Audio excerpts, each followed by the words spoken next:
Car aujourd'hui c'est une nouvelle vidéo, c'est Francis Land.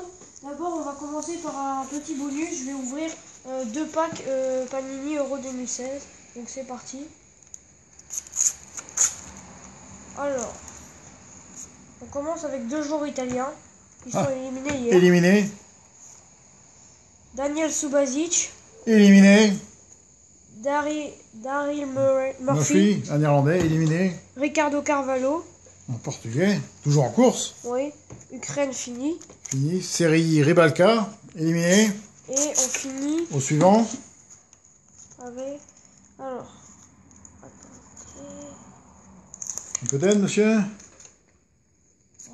Voilà, ça...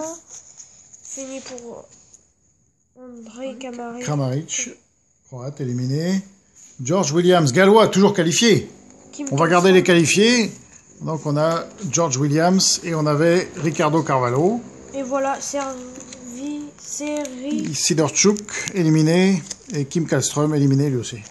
Voilà, fin du bonus. On va passer à la lecture maintenant peut-être. Oui. Donc pour ce Francis Land.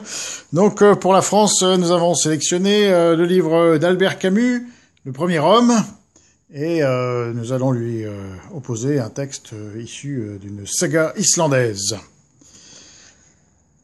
Allons-y pour Le Premier Homme d'Albert Camus. Les uns étaient taciturnes et sombres, il est vrai, mais la plupart étaient jeunes, souriants, et plaisantaient même de leur infirmité. « Je n'ai qu'une jambe, » disait l'un, blond, au fort visage carré, plein de santé, et qu'on voyait souvent rôder dans la lingerie. « Mais tu peux encore recevoir mon pied dans les fesses, » disait-il aux enfants. Et appuyé sur sa canne de la main droite, et de la main gauche sur le parapet de la galerie, il se dressait et lançait son unique pied dans leur direction. Les enfants riaient avec lui, puis fuyaient à toutes jambes. Il leur paraissait normal d'être les seuls à pouvoir courir ou à utiliser leurs 2 bras. Une seule fois, Jacques, qui s'était fait une entorse en jouant au football, et qui pendant quelques jours dut traîner la patte, fut traversé par la pensée que les invalides du jeudi se trouvaient pour toute leur vie dans l'incapacité où il était de courir et de prendre un tram en marche et de frapper dans une balle. Ce qu'il y avait de miraculeux dans la mécanique humaine le frappa, d'un seul coup, en même temps qu'une angoisse, aveugle à l'idée qu'il pourrait lui aussi être mutilé, puis il oublia.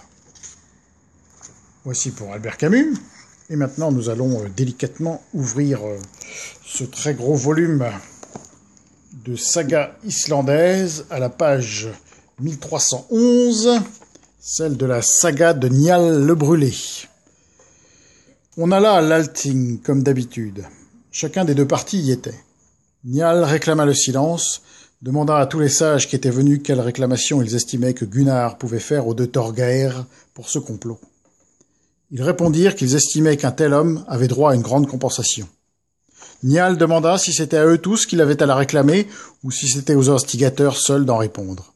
Ils dirent que c'était surtout aux instigateurs, mais que tous en étaient quand même largement responsables. Beaucoup diront, dit Murdre, que cela n'a pas été sans raison, étant donné que Gunnar a rompu les accords avec les 2 Thorgeir. Ce n'est pas rompre des accords, dit Njal, que chacun obtienne son droit vis-à-vis des autres.